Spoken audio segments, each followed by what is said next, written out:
Hey everyone, I'm Crystal Jigrup, and this is Empowered by Women. In August of 2021, I launched Book of Bijou, which is a line of chic and innovative jewelry storage. And in January of 2022, we expanded into what you now see as the Empowered by Women platform.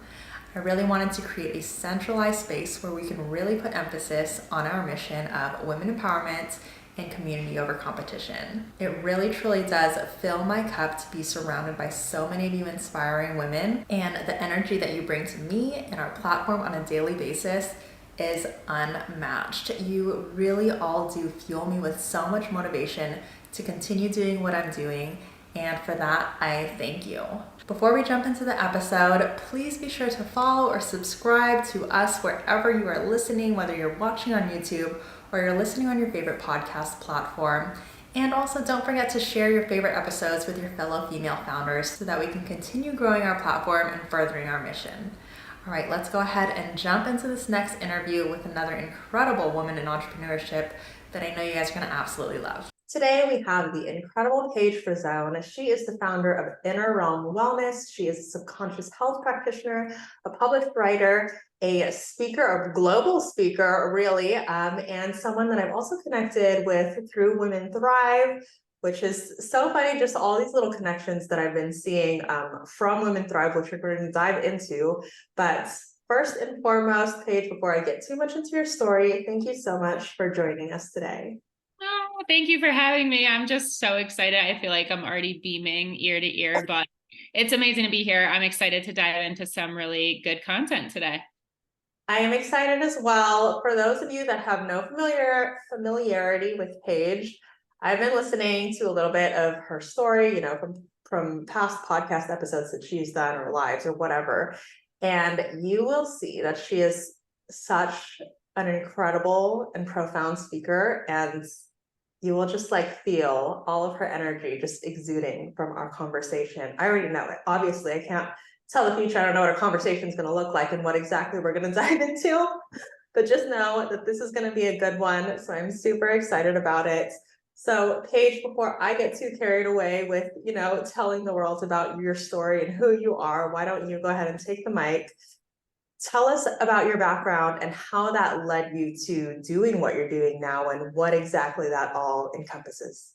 Absolutely. Thank you so much for your kind words. I'm so grateful and also very humbled because I think anyone who does their research, and I do the same for you, I'm looking up, your Instagram, and I know that we have the Women Thrive connection, but it just speaks volumes, and I really appreciate that feedback from you.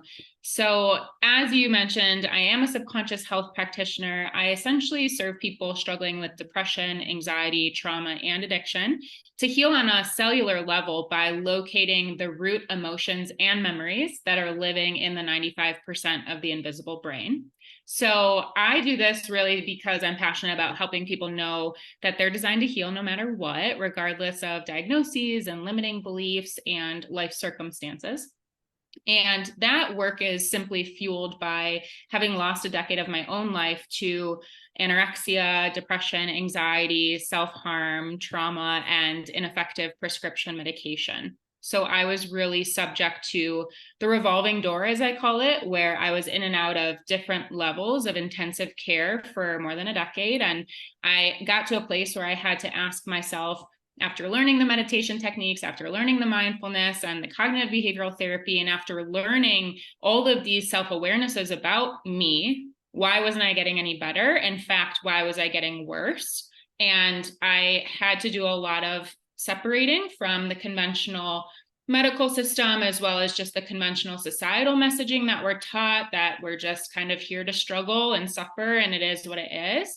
And I learned through my studies in school, I have a pretty unconventional background academically. I started in the Midwest, and I actually graduated from a Buddhist-inspired university where we learned contemplative psychology. We learned traditional Eastern arts. We learned about integrative and holistic health. And I started studying the subconscious, which is 95% of our brain. It's the involuntary internal mechanism that we have that controls our heartbeat and our blinking and the things that we're not consciously thinking about.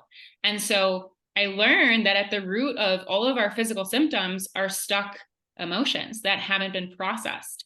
And we only know so much about ourselves, and there's so much more that we don't know that we don't know. So I decided to go straight for the root, and it's fueled kind of the beginning of the rest of my journey. I love how you say designs to heal. That's a phrase that I haven't heard, but I'm eager to dive into that. I am curious. So you are going through all of these things, trying to do a little research, because obviously you have been dealing with all of these things firsthand, the depression, the anxiety, you self-harm, all of these things. So when you were going through that process, did you have any kind of itch or inclination that this was going to turn into what it has turned into for you, where it's now your business and you're helping others do the same? Holy moly, no. Not at all. I didn't think that recovery was possible for me, if I'm being really honest with you. I was so committed to the struggle, because if I was going to struggle, at least I could be good at it. Like, I was very much a high performer. I was very self-critical. I was a perfectionist, 4.0 GPA. You know, I needed to be the best at everything. So if I was going to do it, I was going to do it well and hit it hard. And I was very good at self-sabotage, and I was very good at really living in survival, is a more accurate way to explain that, because nobody consciously chooses to suffer. Nobody chooses to self-sabotage or be in pain. But I was really committed to the limiting belief that it was all my fault. Like, everything I struggled with, it was one thing to struggle, and it was another thing to blame myself for the struggle. And I did not have the proper education or resources to help me understand that we are here to heal. And even saying that in this society is controversial. People are like, nah, what about cancer? What about autoimmune? What about, gastrointestinal stuff? What about this diagnosis? And those are my favorite types of people to work with, because when you know that we're designed to heal on a cellular level, it requires you to up your standard for living. And so I was studying trauma in school by textbook. I was studying what it is to have quote unquote big T trauma, little t trauma. I was studying what happens to the sympathetic and parasympathetic nervous systems. And I love geeking out about that stuff, but I could not understand how that applied to my life. I didn't even know what trauma was if you asked me. And in the treatment system, they help you with behavioral intervention. They'll help you stop doing those things that you can't seem to stop doing, but they don't necessarily address the why. And so if they don't address the why, we're subject to keep acting out those patterns and live further in our mind, which is partially the issue in the first place. Because when we believe everything we think, it literally contributes to like physical dis-ease, and that cycle continues. So no, I had no idea this would lead me here. I did not think I would still be here on the planet, to be honest. I didn't think I would be in recovery, let alone able to help other people, but I always wanted it. Like, I was so connected to my therapist throughout my life, because I was like, you're just so cool. You seem like you got it all together. You seem like really stylish and just like grounded and embodied. And that's what I wanted. And to see that vision, to have that vision in front of me throughout these different stages of my life, I think really helped me subconsciously get where I am today. Isn't it so interesting when we can, as you were saying, you were researching all of these things and like it totally made sense to you, but you couldn't figure out how that applied to you, right? And I think that applies to so many different things in life. Like, we see something, we believe it to be true, but when it comes to us, it's like, no way in heck. And it's such a weird disconnect, that, or this wall that we put up, where we're preventing all of that logic that we see right in front of us to apply to who we are as individuals, because for some reason we don't connect the dots there. So when you were healing, how much of that do you think, attributed to your own like personal just reflection, and how much of that was attributed to all of this external help that you got? Yeah, it's a great question. I will say that by nature, if you take away what I offer now and, take away all of the dis-ease and disorder that I was experiencing back then, by nature, my soul is very much a seeking soul. I'm here to quote unquote explore consciousness and figure it out. And I've always been somebody who lived in her mind up until learning that's where dis-ease really starts. And when we can use our mind as a tool for healing, I think that changes the whole game for everyone. But I've learned to do it a bit differently now. I've learned to interact with myself differently. And I don't think that sustainable health comes from just thinking your way through things.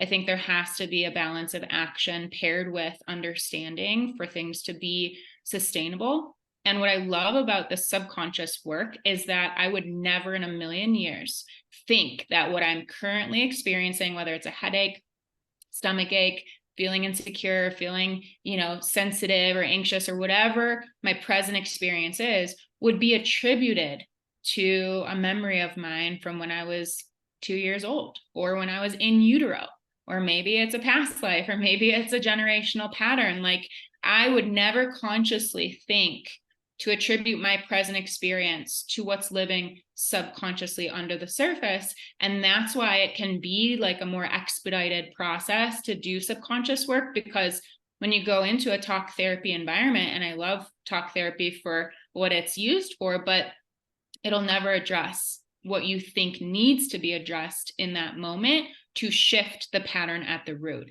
It might give you a temporary relief. It might help you understand yourself a little bit better, and that's fantastic. But if that's only 5% of the brain, it's only going to get us so far. So to answer your question, I think that the subconscious work was a huge catalyst to getting me where I am today in the timeline that it's gotten me here. I think the personal reflection is just something I love to do anyway, but it's not necessarily what I attribute to getting me here. And then I will say that, like, the third component, we have the conscious reflection, like we're talking about, the subconscious healing under the surface. And then the third thing for me was actually taking myself off of all my prescription medication, which I always say to people, don't do that. I went cold turkey, and I share my story about that. And it was intense, and it was very much divine intervention for me. It was not pleasant or fun, but it helped me prove what I had been hearing, which is that we're designed to heal. And it helped me prove to myself, as my own kind of science experiment, that our baseline, our homeostasis, is designed to be at home base. And I could recalibrate, and I could allow that equilibrium to come back. And then my thoughts started changing, and my feelings started changing. And I was like, wait a second, I think I'm stronger than I think I am. And that became a new physical foundation for me to be able to hold space for other people. And so I think it's a little bit of everything when it comes to mind integrating into body, body integrating with the mind, to see what's on the other side of that. Okay, I know you're all well invested into this episode so far, but I wanted to just take a quick moment to tell you all about Cast Magic, because this tool has been a lifesaver for me and the Empowered by Women podcast. And we don't like to gatekeep around here, okay? So if you also have a podcast, a YouTube channel, or really produce any kind of long form content, you really need to introduce Cast Magic into your life if you haven't already. It used to take me forever to find specific clips, create captions and titles and descriptions, and all the things that come with running a podcast, but Cast Magic has made that 10 times easier for me. And as a mom with a very busy schedule, I am all about simplifying and streamlining my to-do list. So seriously, save yourself some time and even multiply your usable content and download it ASAP. The link will be included in the show notes, but let's go ahead and get back to this awesome interview. That's so interesting to me that you were able to make that decision to just go cold turkey with all of your prescription medications. And I want to dive into that a little bit more, because clearly you're very analytical. So was that was that choice very like experimental, like this is my theory, this could potentially happen? Or was it more of like a gut feeling, like an intuition thing that you were just following? Honestly, the reason I say it was divine intervention is because I had no conscious intention to do that. I will say, so I was in my last semester at school, and we were learning about pharmaceuticals. We were learning about the impact of long-term use, which was never what Western medicine was designed to do. And the repercussions of becoming dependent psychologically, physically, emotionally, whatever, on these pills. So I knew for the decade I was on all these pills, and they weren't effective. There was no substantial evidence or outcome to support why I was on them. And I was on more and more as the years continued, and I started becoming, diagnosed with things that required antipsychotics. And I think there were a lot of things about that were subconsciously pathologizing, like, what's wrong with me? So every time I put these pills in my mouth, I'm like, I know I feel like I'm bad for doing this, or I feel wrong, or I feel broken, or I feel crazy. And I'm reinforcing these stories every time I'm telling myself I have a chemical imbalance. And that's also reinforcing the stories I've been told for all these years, because for somebody with all of these quote unquote issues, right? Like, there has to be a story to support it. And I became kind of an enigma in the Western world.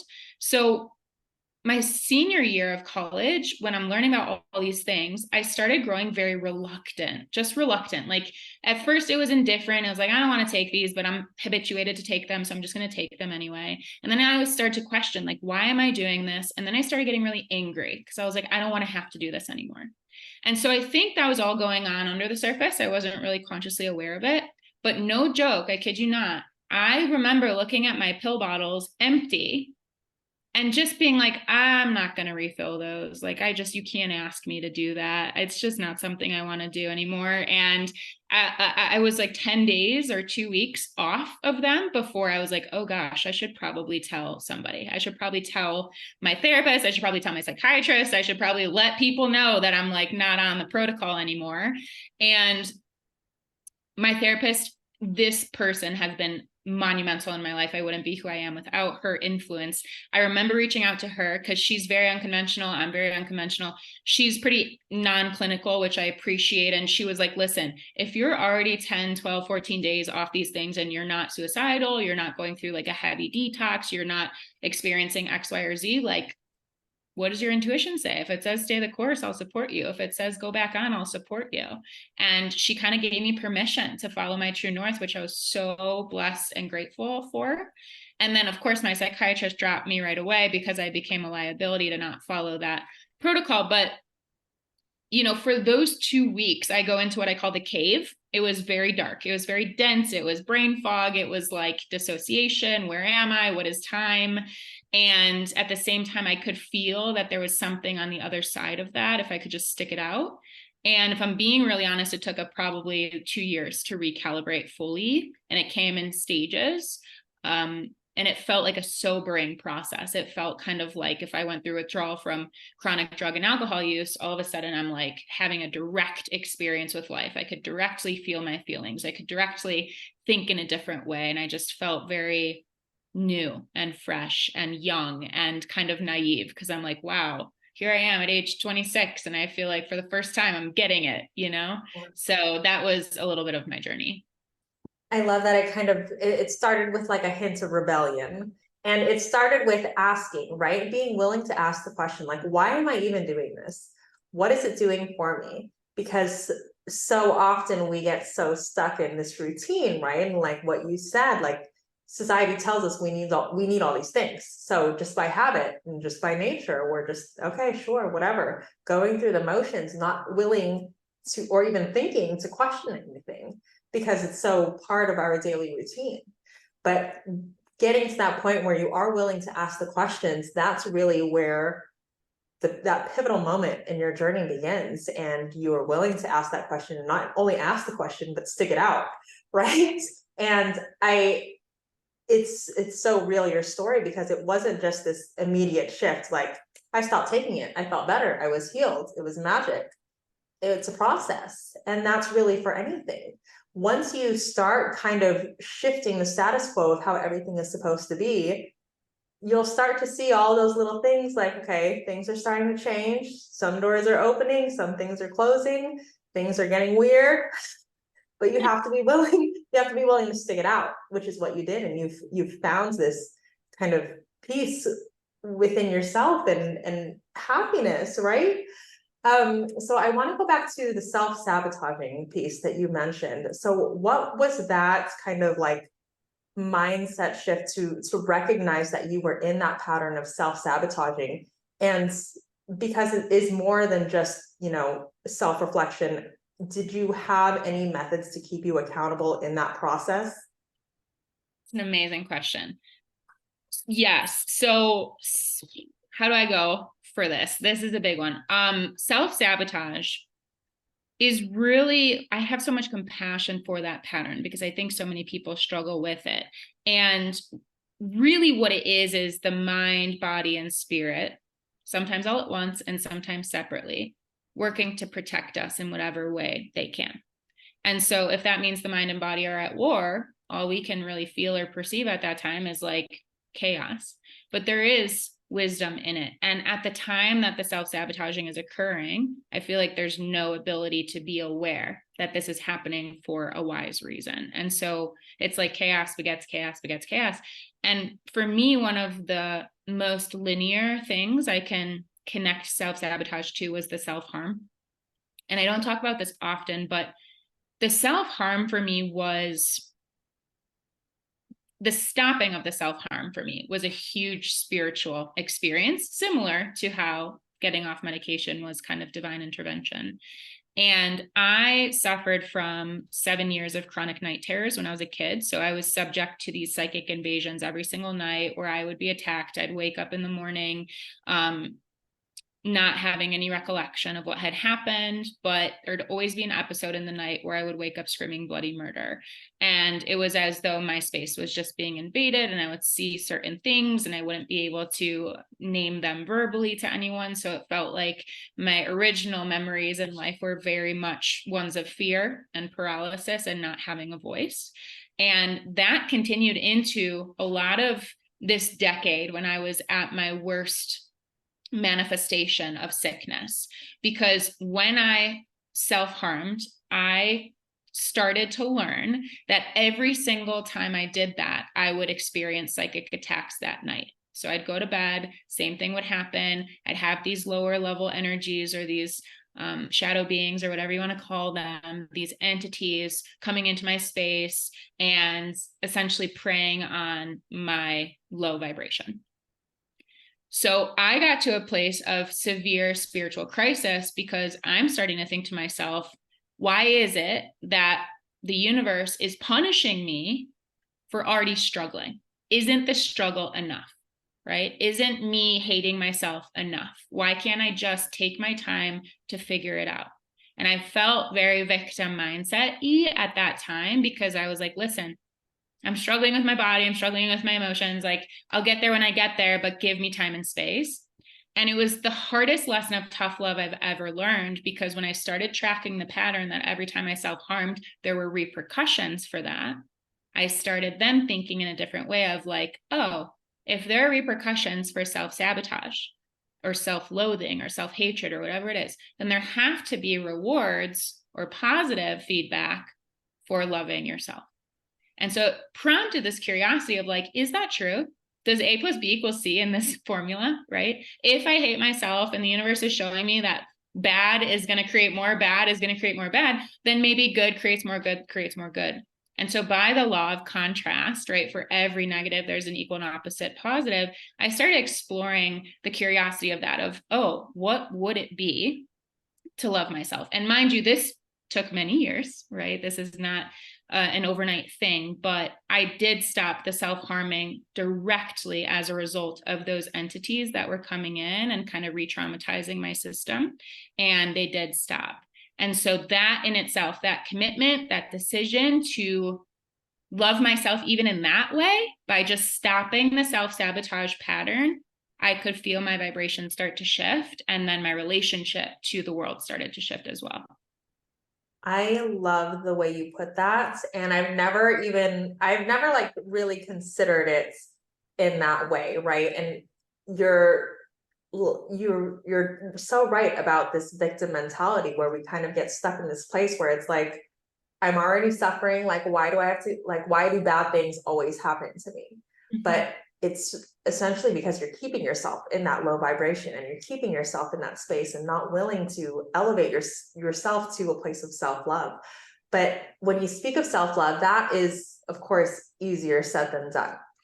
So what kind of like tips or practices can someone who has that habit of self-sabotage, of self-loathing, what are ways that they can get to that place of self-love so that they can start increasing their vibration, and realizing what all those amazing rewards are, right? For having that shift in that mindset and starting to look at things more positively. What tips do you have for women or anyone really that's kind of in that space right now?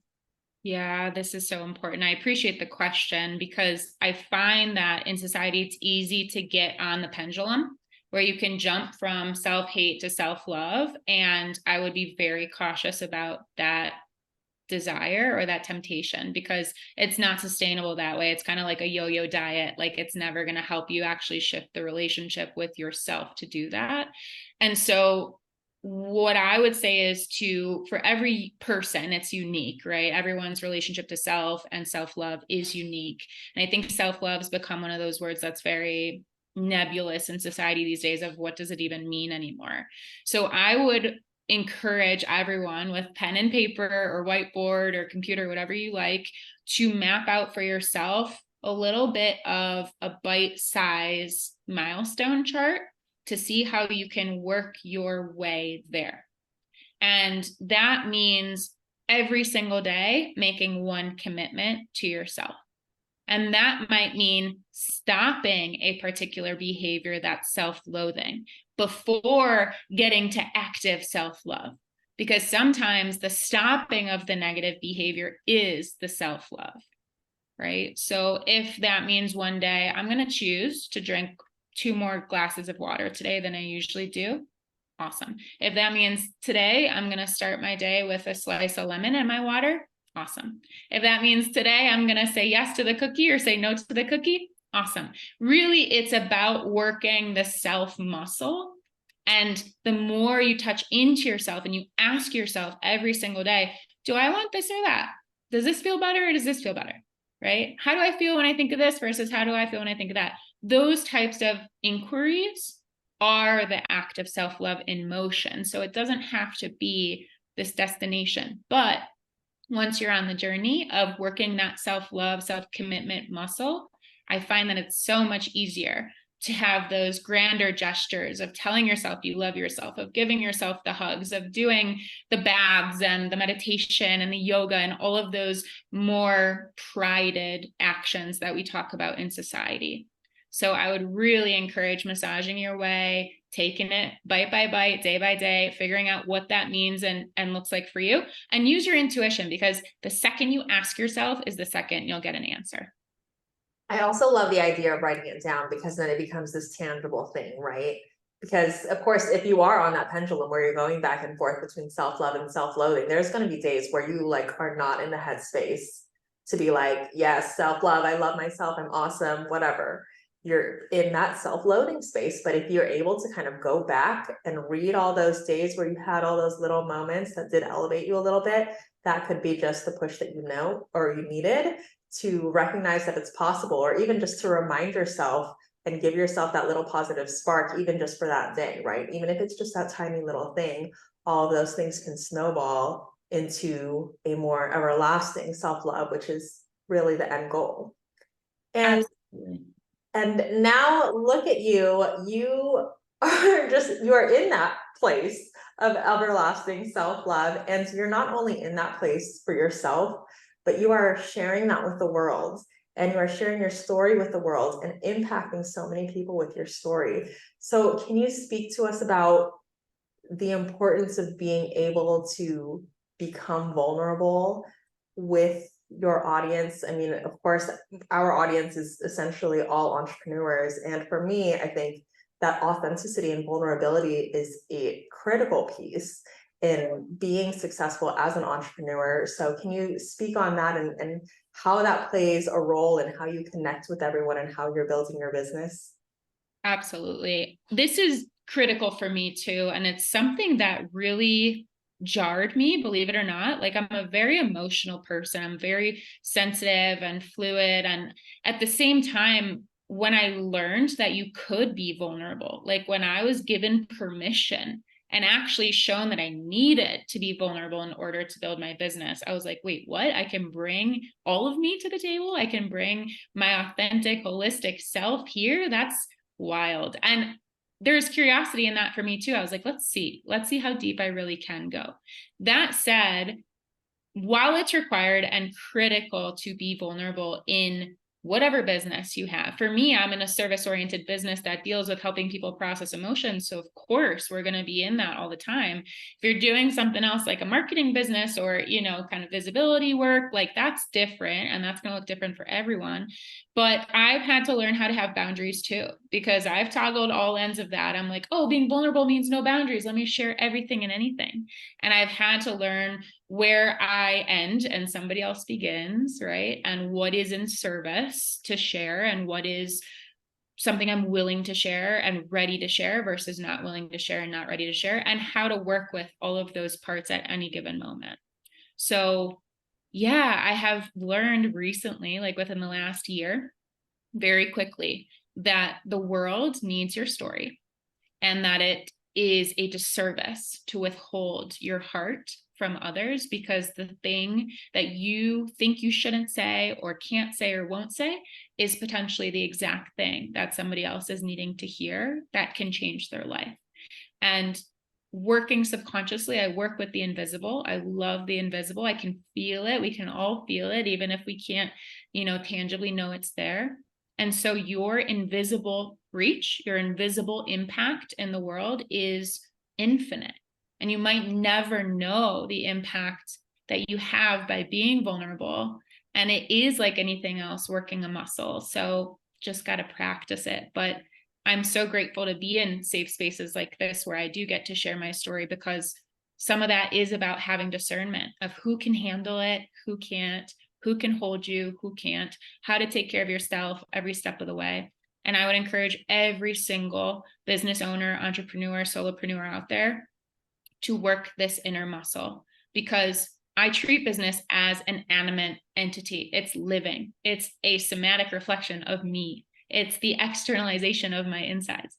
So whatever I'm going through, it's going to show up in my business. And the more I heal, the more my business heals. And the more I get to do the work inside, the more my clients get to benefit and I can show up more fully. So I would just encourage that dance, know that no one's perfect, and yeah, make it an explorational space where you can just allow yourself to see what's on the other side of that dark, scary, hard place that you thought you would never go to. Paige, I am not just saying this, I could listen to you for like hours. I love the way that you speak on these kinds of topics with such like eloquence and poise and heart. And it's clear in the way that you kind of navigate your business, and you're still bringing that self-love into it, right? Being able to establish boundaries, that is still making sure you're practicing that self-love and that mindfulness. And, you know, being authentic doesn't mean you have to put everything out there all the time for everyone. So I'm so glad you pointed that out. I wish we could go on and on, but clearly we are ending our time here. So where can everyone find you and all of the amazing work you do? And of course, shout out the books too, because Paige has a little chapter in the book. Well, I'm not going to say little, but she has a chapter in the book.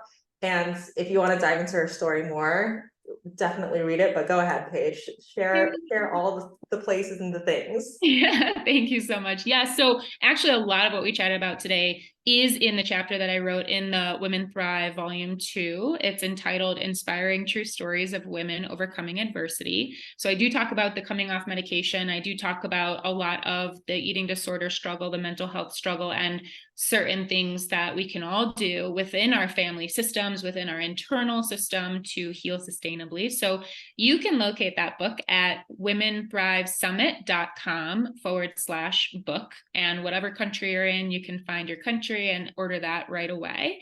And then my business's name is Inner Realm Wellness. So you can find that on all my social media channels, Facebook, Instagram, at Inner Realm Wellness. And then on my website, total download of information there for you as well about what I offer and how we work together if you're open to working together. So that website is innerrealmwellness.life, innerrealmwellness.life. And there's a free gift there. You can hang out a while. You can learn a lot about me. But regardless, would love for you to connect and let me know what you've resonated with about our conversation today. Love it. And as always, all of those links will be in the show notes. So definitely reach out to Paige. She is incredible, as you've already heard. Like I said, I can continue listening to her, so I'm sure you want to dive into more of what she has to say. But thank you so much, Paige. It's been an absolute joy to have you. I am honored to be able to share our platform with you. Oh, thank you. You're amazing. I appreciate it so much. Another incredible interview with yet another inspiring woman in entrepreneurship. I hope you guys loved that episode just as much as I did. Before we leave off, if you yourself are also a woman entrepreneur, I would love for you to consider joining our Empowered by Women directory. We're looking for women-owned product and service-based businesses in the US to help us build the go-to place for our communities to find local women to shop with and connect with, and we'd love for you to be a part of it. All of the details can be found on www.empoweredbywomen.com/apply-directory. Of course, that's going to be linked in the show notes below, and you're also welcome to reach out to me anytime if you have any questions. But other than that, thank you again so much for joining us, and I will see you in the next episode.